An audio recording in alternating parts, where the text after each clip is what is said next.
The following is a presentation of the Control Trends Podcasting Network. Pirates throughout history have known that if you want to find treasure, you need two things: a map and a way to get the treasure. And our sponsor this week has both. They know where a $4 billion treasure chest exists, and they know exactly how to get it. In fact, the joke is that we walk right by this treasure chest every day thinking that there's no way to get the treasure. Well, that's until now. Our sponsor this week is Siemens, and they are looking for a few innovative contractors that want to go on a treasure hunt with them.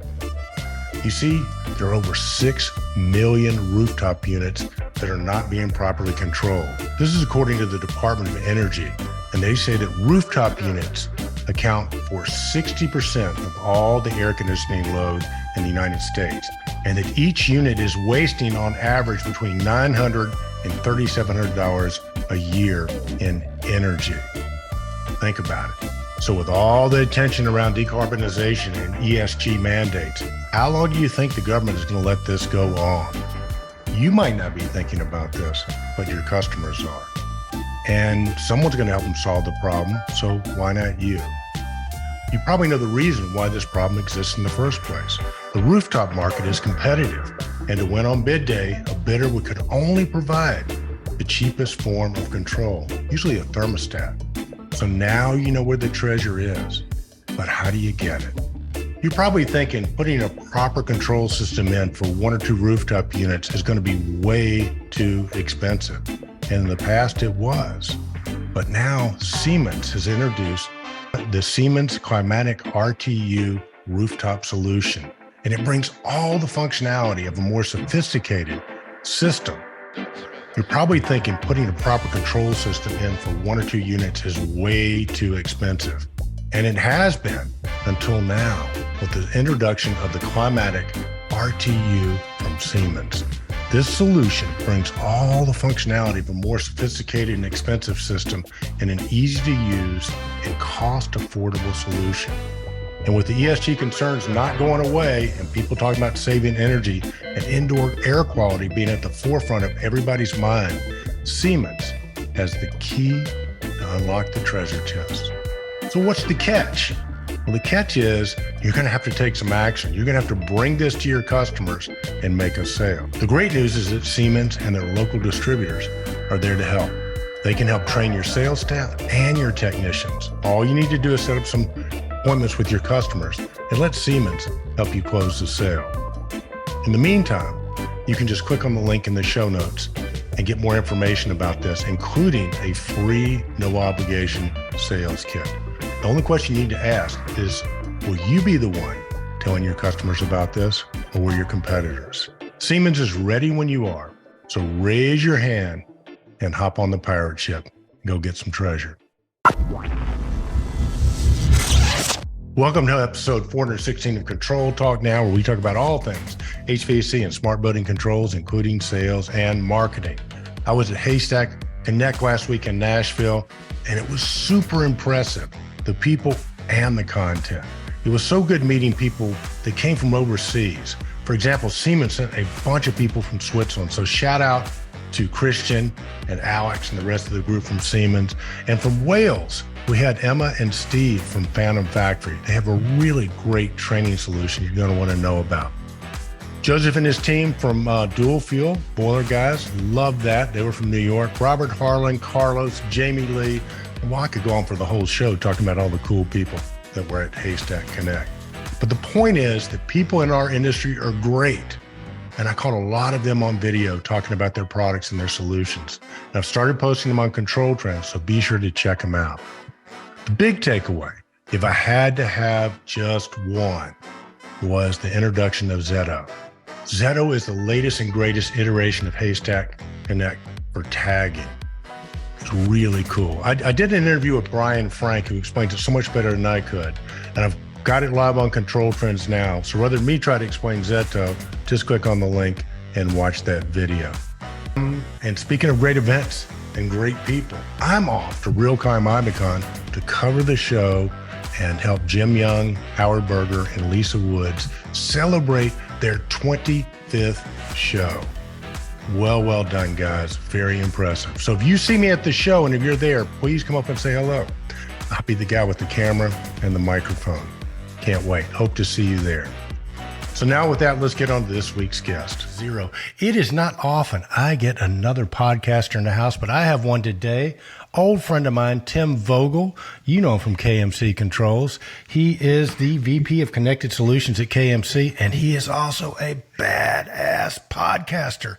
So if you have not heard or listened to Building Geniuses yet, you got to check it out. I'll put some notes in the show notes. But enough about me. Let's talk about you, Tim Vogel. Welcome to the show. Hi, Eric. It's good to be here again. I always enjoy it. We have some fun, don't we? I mean, you know, I think about the KMG Geniuses Summits that I've been at, and you and I usually find a little way to spice things up and get in a little bit of trouble, right? We try to. Not too much trouble. Keep it above board. And for our audience who might not know, sort of walk them through your journey a little bit. How do you wind up at KMC Controls? I mean, you just come out of the womb that handsome, or if you had some work done? Tell us all about it. It's a lot of work. Just a little work, yeah. So, I first started at KMC back in 2016, and honestly, Eric, I think you and I have probably had, what was this, maybe our fifth time having a conversation. I started at KMC marketing manager, and I was brought in just to help with the brand, help with the messaging. At the time, we were really starting our relationship with Dell. You know, Dell had their big splash into the industry a few years ago, and Intel, who we're still partners with now. And, you know, that was a lot of fun for me. That was a lot of new experiences for me. I spent about 2.5 years at KMC, and then I left, and I ended up working for an industrial pump and valve company that was out of Finland. And it was interesting, too, because after I left, you interviewed me and you said, how the heck did you get out of the industry? And I said, well, I don't know how, but it just kind of worked out. I was there for only a year. Great people, good experiences, but talking with Richard Newberry, KMC CEO at the time, he wanted me back, and I was interested in coming back. You know, some things were changing about Commander, and that was pretty much what I came back then to run. So I came back and I was working on the sales side, started working more on the development side, on the support side, and then from there, my responsibilities just sort of grown outward and upward, and trying to build out a strategy that works for KMC that's more than just a single product, that's cloud-based, but more how do we work around interoperability or multiple vendors coming together to build a solution. There's no way that KMC can be everything to everybody, and so working with other partners to help either on the analytics side, the physical security side, just as all that comes together, what's the strategy around that? And now we got some more fun and exciting things. Well, excellent. So there you go. That was my guest this week, Tim Vogel. He just told you everything you need to know. I'm just messing with you, dude. Yeah. All right, great chat, Eric. I want to go back. I want to go back to Finland because there are lots of rumors floating around your time in Finland. Okay, so the big rumor is that most of them are true. Yeah. That they interviewed you like in a steaming sauna, and then you had to go jump in the North Sea, like sub-freezing temperature, and you passed that interview, but that was kind of like an everyday sort of thing. Is there any truth to that? Yeah. So what had happened is my first day on the job, they flew me out to Finland because it just so happened to be in January is when they would do their big international sales meeting. So literally I'm on a flight. I don't even have a login yet to Microsoft. And I get there and I have no idea really what to expect. And it's a really honestly kind of an interesting part of the culture of Finland, and part of their history and tradition is the sauna. And so being told that we're going to go to this traditional Finnish sauna that the company owns and all that, and really it's not that weird of a thing over there, but to us Americans it's like, man, what is happening and where are we going, and it's late at night and we're drinking and then it's like, all right, let's go to the sauna, and this thing is 107 degrees Celsius. Oh my gosh. Oh, Celsius. Holy smokes, dude. And it's like I get in there and I'm holding my beer in this hand and my eyelids are burning off, and the skin on my back where my shoulder blades are, it's like that's burning, and my new coworkers next to me, we're cheek to cheek sitting on this tiny little steamy bench, and he just slaps me on the back and says, "Oh, you'll be fine." I was like, "Oh no, don't."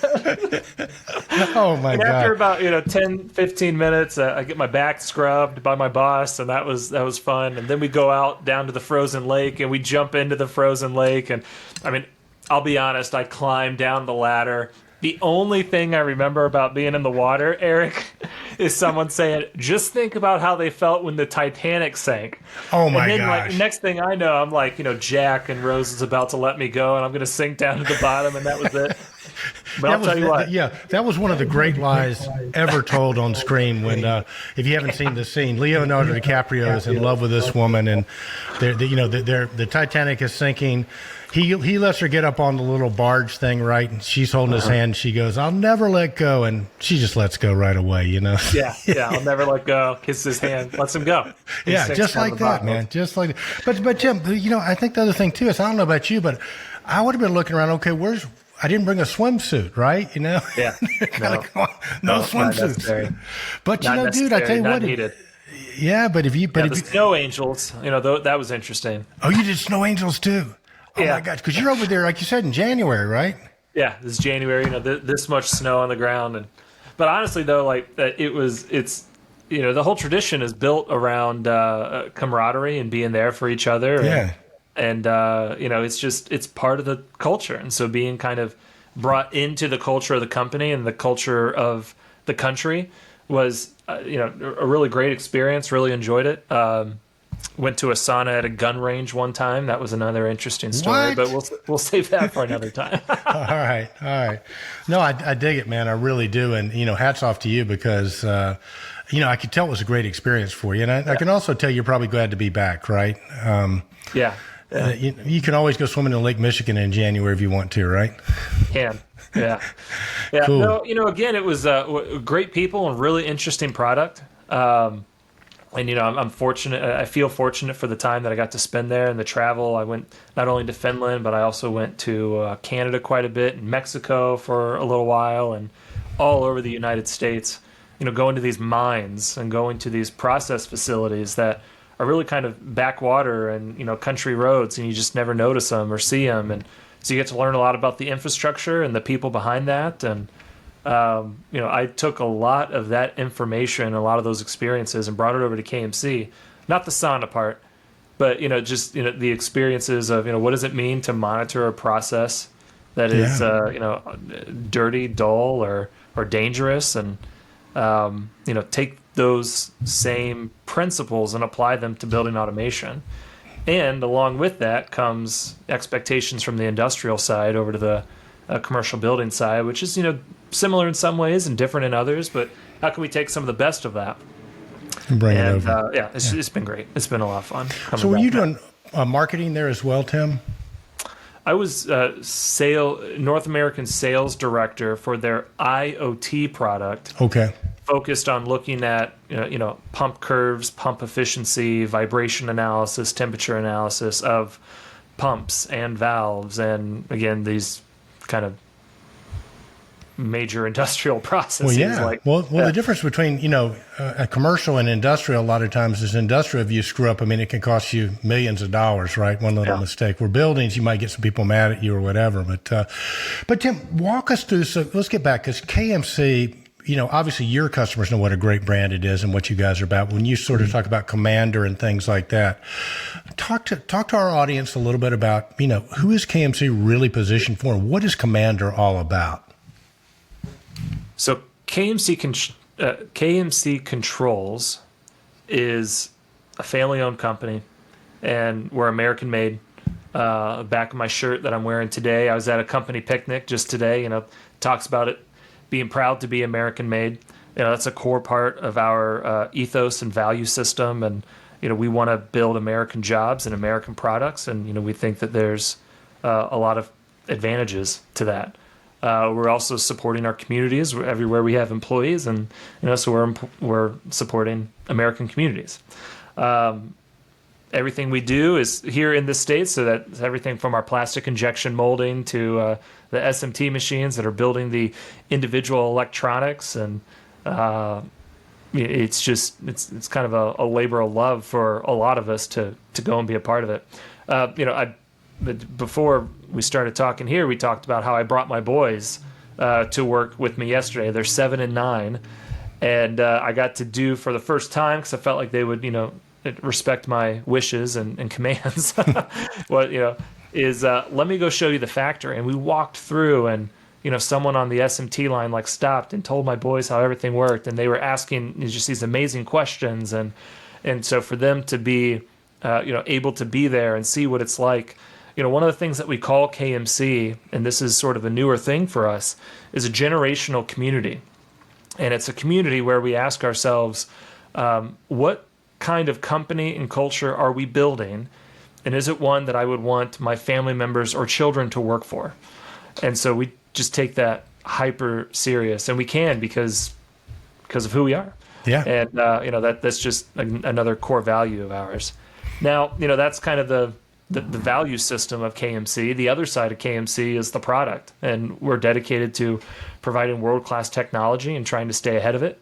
KMC Commander is certainly a part of that, and that's a cloud-based system, cloud-native system that's built around monitoring and controlling your HVAC, your lighting, your energy management, but doing so in a way that is open. And I know you've had lots of conversations with people about what open means. To us, we don't really care where the data comes from. We don't really care where the data goes, and so we just want to be as interoperable and friendly to others in the space as possible, and that includes competition. The pie is huge, and the slices are very well portioned. And I think, we could all be in this industry together. There's no reason to be putting each other down. Love it. So let's find those ways to work together. And one of the ways we do that is when we go and we talk to a portfolio owner or a school district or, someone that has all these different systems in there, we say, invite those people to the conversation. Let's invite them in, not just because we want information from them, but we want them to feel that they are a part of the project, that they're a part of the solution, because obviously, and honestly, they're a critical part of whatever the customer has in there. If we could save the customer money by not having to do a rip and replace, now we're being an advocate for the customer, and we get to invite new partners to the table to say, hey, this interoperability thing, this open thing, it's all absolutely worth it, and we could all stay engaged together. How does that sound? And typically the answer from the other side is, okay, yeah, let's do that. Nice. Nice. And that leads to other kinds of conversations that I'm trying to bring to the industry as well. Well, I want to get to those in a second. You just opened that door, so we're gonna go through that door in just a second. But sure. One of the things about Commander I thought was it was really accessible. I mean, because you guys, if memory serves me correct, it was kind of a joint venture with you guys and Dell, and was it Intel?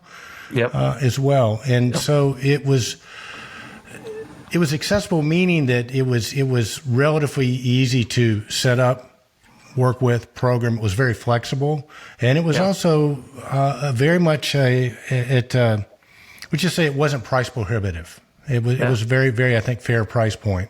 Yep. And anything else you want to say about the Commander? Because that is really a cool product. We didn't set out to try to replace the traditional systems. I think in some cases, this HVAC system is so simple that you don't need the more complex, BAS on top of it. Commander could be a good fit.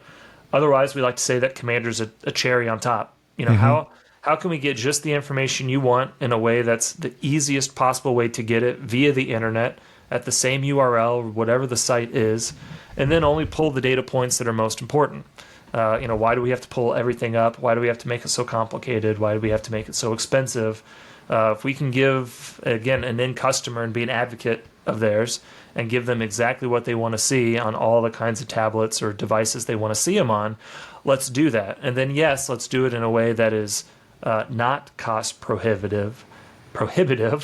And, how can we do it in a way that, again, is open and we can sit on top of anything out there or work with anyone? Very and cool. The flip side of that is, it's a drum that I think is probably going to beat for another 5 to 10 years. But you have the IT side and the OT side, and it's coming together. And Commander was a way to help bridge that gap because KMC was very firmly on the OT side. We had just introduced IP controls. But that's still really just OT. It's a different way that OT communicates. And now as soon as you start talking about cybersecurity and you start talking about cloud-based access, not even cloud-based, but cloud native, we're not just hosting something on an AWS server. There are so many microservices on the back end running it.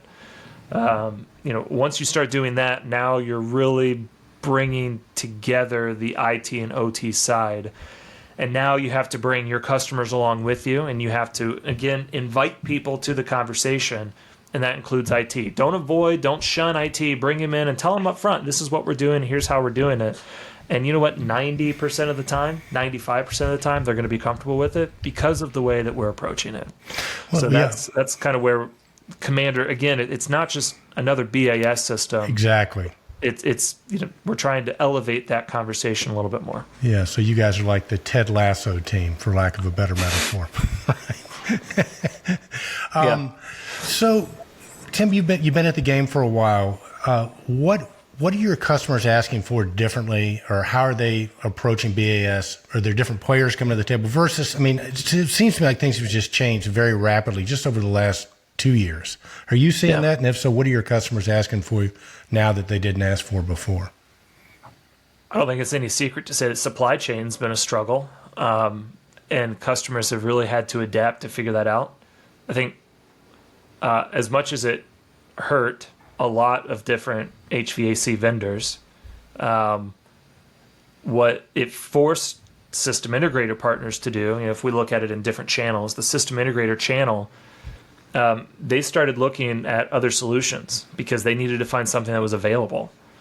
We had other system integrators coming to us, and our own system integrators were going to other people. Again, I don't think that's a secret. Everyone experienced that. Right. Either from the BAS side to the VFD side, variable speeds, to the parts and pieces, to the sensors. I mean, it was everything. So that forced people to get a little more exposure to things that maybe they wouldn't have otherwise looked at because they were comfortable. And so, again, there's pros and cons to all that. But now we're starting to get more questions and more comparisons, and I think for all the right reasons. Yeah. So that's both keeping us honest as a manufacturer, and it's really inspiring us to make sure that we're staying ahead of the game. And we're continuing to do that. The other side. Oh, go ahead. I'm sorry. No, the other side that we're seeing is we have more types of people coming to us as a manufacturer because the procurement channels are changing. And then even the new customers that come to us, they're asking us not even necessarily to buy from us, but could we sell to someone else because they're trying to limit their number of vendors. Okay. So when you say procurement channels are happening, are going all over the place. Yeah, say more about how the procurement channels are changing. So, we have a national customer, and they wanted to purchase our software and hardware, and they didn't want to set up a direct relationship with us because they are trying to limit the number of vendors that they buy from. The quote they made was, "We want fewer throats to choke," which not a new phrase, but in this case, it's like, wow, this is kind of interesting. Yeah. In the past, we would have said, we want to fight for that business, or go to one of our distributors that we've already set up. Stromquist is a great example. I don't know how many customers or system integrator partners we've pushed to Stromquist. Thank you, by the way. You're welcome. Tell Rob I said hi. And so the flip side of that now is you have this national customer, but they're asking to buy from someone else that's not even what I would call a traditional OT distributor. They're saying, well, can we buy from, so-and-so, this hardware manufacturer? It's like, I don't see why not, right? Yeah. But what they're trying to do is because we don't want to sign up anyone else. This is a relationship we already have. I've had that conversation probably 3 times with 3 different people. And another great example of one of those distributors that I think is not upsetting the market, but it's introducing nuance to the market, is someone like an Aero Electronics or a CDW IT, an IT wholesaler. Right. They're putting a few points on it and, pushing out millions and millions of dollars. And but again, school districts, municipalities, all those things are just starting to kind of change and morph. And it's it's interesting to stay ahead of it while obviously respecting the relationships you have and the channels you've already established, but also being able to adapt. Well, you guys have always, KMC is always, one of the things I've always admired about you guys is you're very loyal. You talk about the family values. You guys have always shot straight. You do what you say you're going to do, and I think that's really appreciated in the industry, and you guys have a great reputation. Tim, I wanted to pivot because, before COVID, it seemed like there were different concerns. Owners would talk to us about, how we're going to save energy or how we're going to do this. After COVID, it seems like the conversation's pivoted to, well, how do we get people to come back into our buildings, right? Mm-hmm. And so it seems like there's some different objectives there. And I was curious if you had thoughts about that. And also, have you had any of your customers ask you about ESG yet? Is that factoring into what you guys do?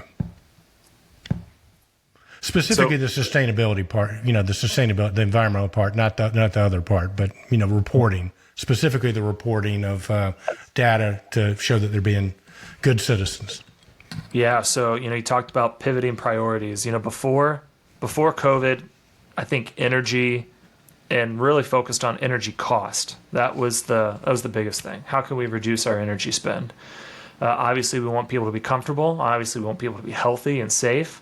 But it was money. How can we reduce that? Yeah.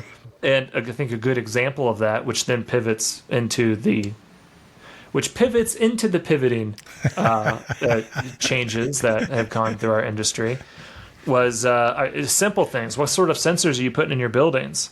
We can give you temperature, humidity, occupancy, and CO2. What do you want? What's cheapest? Temperature. Let's do that.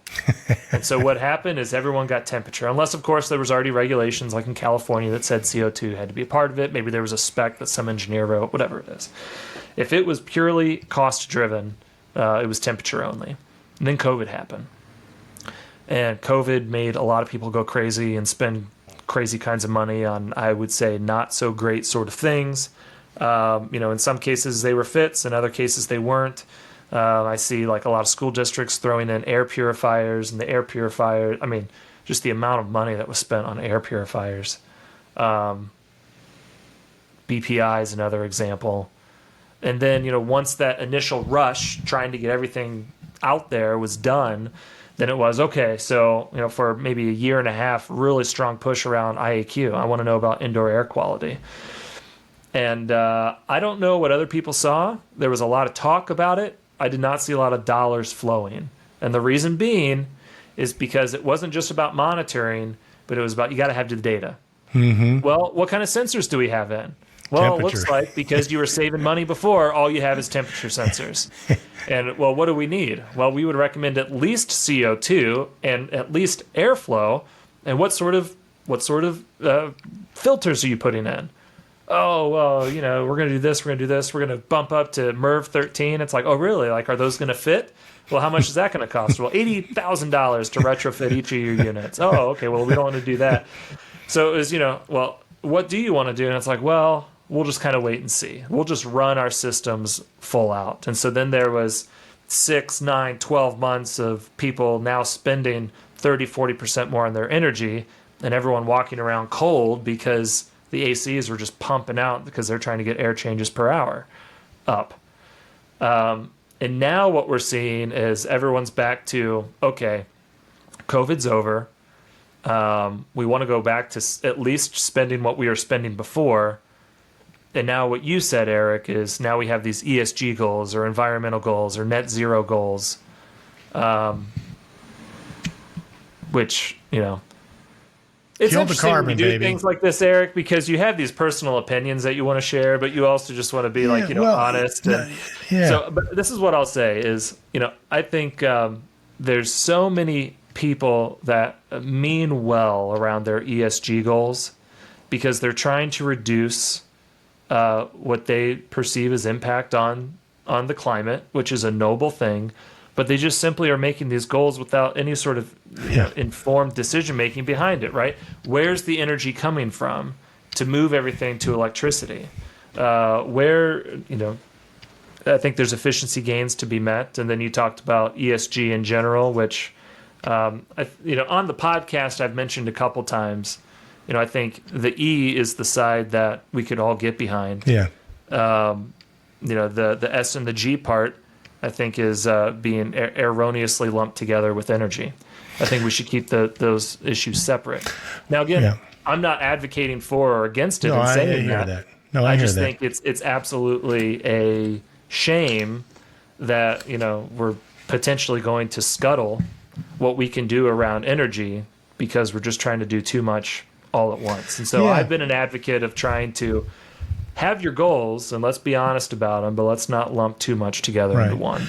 Well, my point being, I think it's the environmental part's a great opportunity for our industry just simply because we're the ones that have the data. If you're going to do the reporting, you read different things, but it seems like it's got to be data-based. And what better place to get a data than to suck it out of a Commander controller or, a Niagara Jace or whatever. So I think, being sensitive to that could potentially be a great opportunity for all of us in this industry to be the ones to step and go, hey, we can help you with that part of the reporting. The rest of it, you're kind of on your own, right? So it's interesting stuff. But, dude, listen, podcast, brother. Man, I'm a big fan of your podcast, Building Geniuses. Now, I have noticed that you've had a lot of really great guests on there, and I'm just, I filled out the form. Obviously, I did not pass the IQ test, but but maybe if you ever do one like, Building Almost Geniuses, I could get on. But, man, it's a great podcast. Tell me about that and what had you do it, and tell our audience about Building Geniuses. So, it's twofold. One is I wanted to start having conversations in our industry that were more people focused. I wanted to hear people's stories. I wanted to hear who they had learned from, because when you're at work or you're at an event and or you're sitting at a bar or you hear these stories and it's like everyone just sits there and they're like listening to it's like, well, like when I first started, I was at Johnson Controls, and at Johnson Controls, we were doing such and such in that day. And it's like, those are the stories that like we just all love. And then there's always like, some side splitting, off topic thing that then like comes when I got in the sauna with hilarious. Then like everyone sort of chips in. It's like, that's the part of the industry that so many of us love. Yeah. And there's enough podcasts out there talking about the technology side and the marketing side and the issues that we're having as an industry. But one of the issues we're having is labor, and I just don't think we're telling our industry story very well. Well said. And so again, we could talk about the future and what's coming and the new technology, but what about the people that are already here? How can we learn from them while they're still here? But then, let's hear about some of the newcomers that have a little bit of momentum under their feet and say, so how did you get to this point? I mean, it took you 4 years. I mean, that's not very long. We could all think 4 years ago, and so we could look 4 years ahead. How did that impact your career, your opportunities, or the people that you got to meet? And I feel like I told a little bit of my story about my path through KMC. My path has been very similar. I started in 2016, so that's 7 years ago next month. Wow. And, it's not a long time compared to the guys that have been around 40 years. How long have you been around, Eric? I was telling my son, close to 50 years.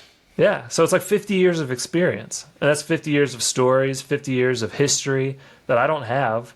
And so I just wanted to build a forum where I could ask those kinds of questions and hear it from all over commercial real estate and building automation. And, I'm obviously only scratching the surface. Obviously, I haven't gotten to you, and that's 50 years I haven't explored.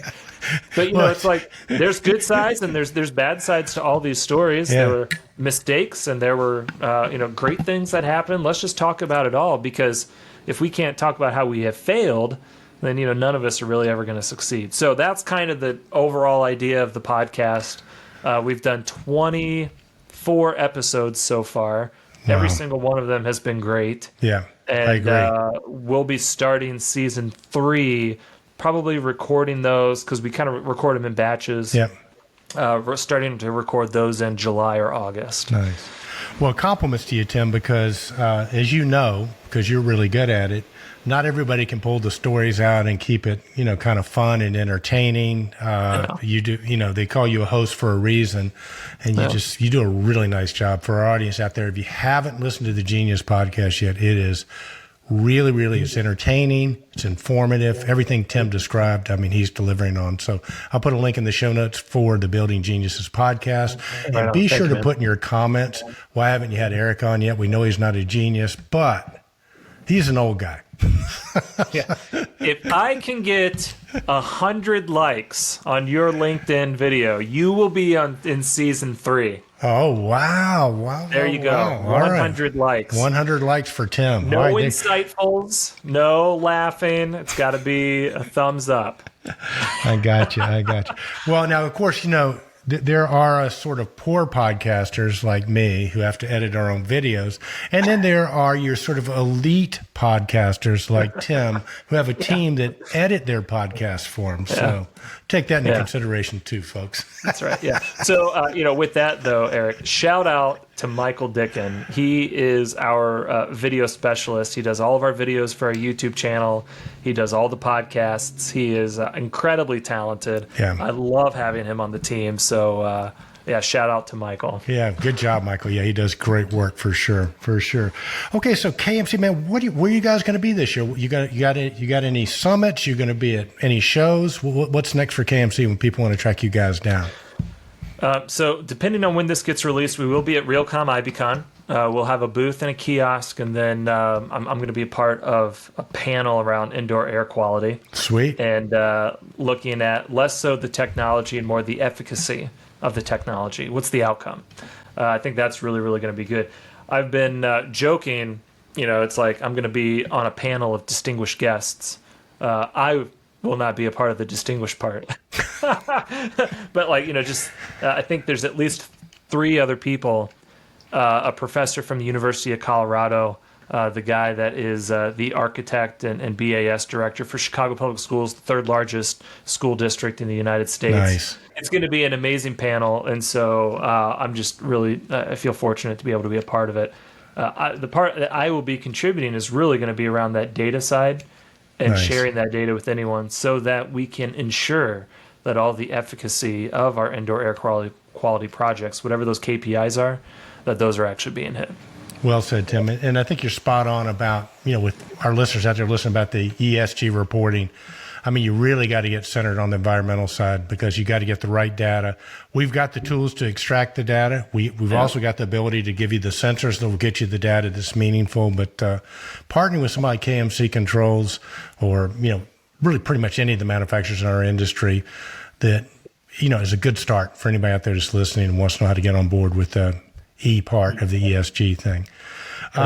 Buddy, so Realcomm IBCon, I'll be there, so I'm going to come listen to you speak. And what else, brother? How do people get hold of you? How do people get hold of you? How do people get hold of KMC? Sure. Well, we do have KMC a couple Controls. of other... How do people get hold of KMC Controls? Yeah. Yeah, we do have a couple of other events that we're going to be a part of. I know, we have sales guys all across North America, and they're going to be at individual shows, some smaller shows. But we're also helping to put together with the Building Cybersecurity Organization a couple of events that are going to be taking place this fall. So that'll be really exciting. Some new things. Can I share some new things about KMC? I want to know some new things about KMC. That was my next question. So you're such a good host. You can even ask your own questions. This is perfect. Excellent segue, Tim. Yeah, right. So KMC, I always joke it's a lot of the same, which means there's a lot of new things happening. Nice. KMC Commander continues to grow and evolve. I just had a conversation with a partner today that hadn't looked at it in a couple years. And when he looked at it, he goes, is this the same thing? It's like, yeah, it's the same thing. Wow. And, so we've made so many new improvements and feature updates. I just encourage everyone, go look at our YouTube channel and learn more about it. And then obviously reach out to me. I want to talk to you and figure out how we can help you with that. Give us 1 or 2 updates that maybe wowed this guy when he looked at it. Sure. So, last year we released an all-new user interface, which opened us up to be able to add all kinds of new features. Some of those features includes things like floor plans and heat maps and graphics light. We're not trying to redo the old traditional graphics, but graphics light. And then we're introducing some new things around how can you better troubleshoot your system when you know it's in override or when you're interacting with the backnet side of your backnet systems. And then we're also starting to implement now some new security features, which I think are going to be really, really important as we look to all kinds of new and different customer bases. So nice. We're really driving towards that. We have been talking about a product called, with a partner of ours called Veridify, a product called Dome, which is all about securing your OT networks.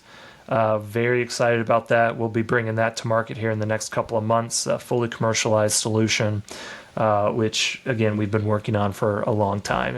I'm glad to be able to bring that up.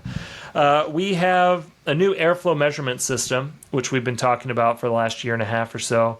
When you talk about a solution that is cheaper than the existing alternative, more accurate, and can fit in more places, that's one of the reasons our specs are starting to change. Yeah, I've seen it. I've seen it. What's it called? I've actually seen the product. It's really cool. So we call it the Airflow Measurement System, or AFMS. Okay. And so the KMC AFMS for all your IAQ needs. There you go. We almost get the whole alphabet in there. But that is really starting to kind of take, you take the industry by storm as much as you could take this industry by storm, but things are changing and conversations are happening. So it's fun to be able to witness that. I'm not so much connected to that product. We have other very smart people on the team that are really driving that.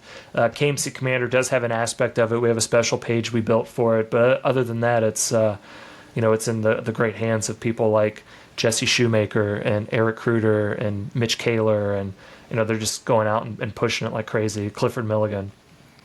So that's happening. And then something brand new, we haven't even announced it yet, Eric, and so more will be coming soon.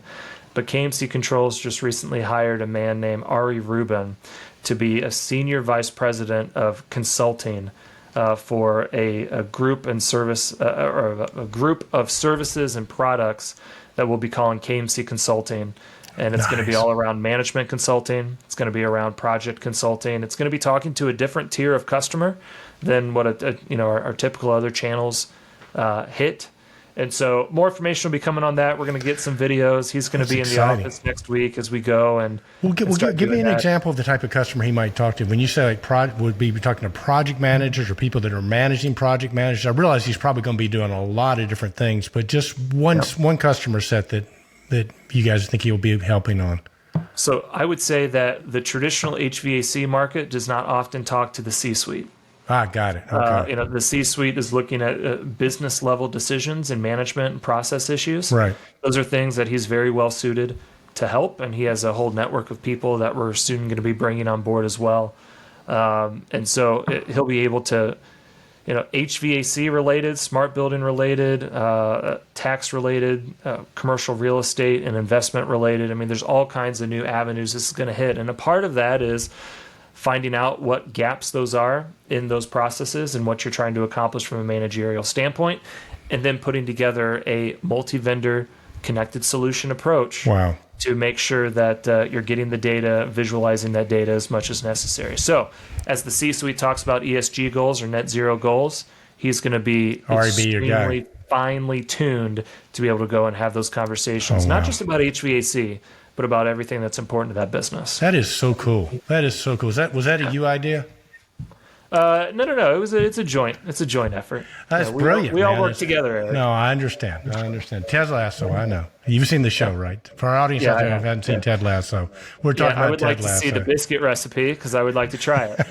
You can find us online at kmccontrols.com. You can also find us anywhere you get your podcast. Just search for the Building Geniuses podcast. Right. And additionally, check out YouTube, where you can find all of our greatest content from the Building Geniuses at KMC. Right. And then if you want to locate Tim specifically, you can find him on LinkedIn or at a Finnish sauna near you. Look for ice water and saunas and you will find Tim. So, brother, thanks so much, man. Really appreciate it. Thank you. Appreciate you, Eric. So that's it. Another week on Control Talk Now, the Smart Buildings videocast and podcast. Thank you so much to my guest this week, Tim Vogel, our sponsor this week, Siemens. And if you'd like to sponsor a show and have a commercial on the show, reach out to me. We'd love to help you with that. We got some great marketing solutions and would love to work with you. So remember, be bold, stay in control, stay relevant. And as Hunter Thompson used to say, buy the ticket, take the ride. I'll see you next week.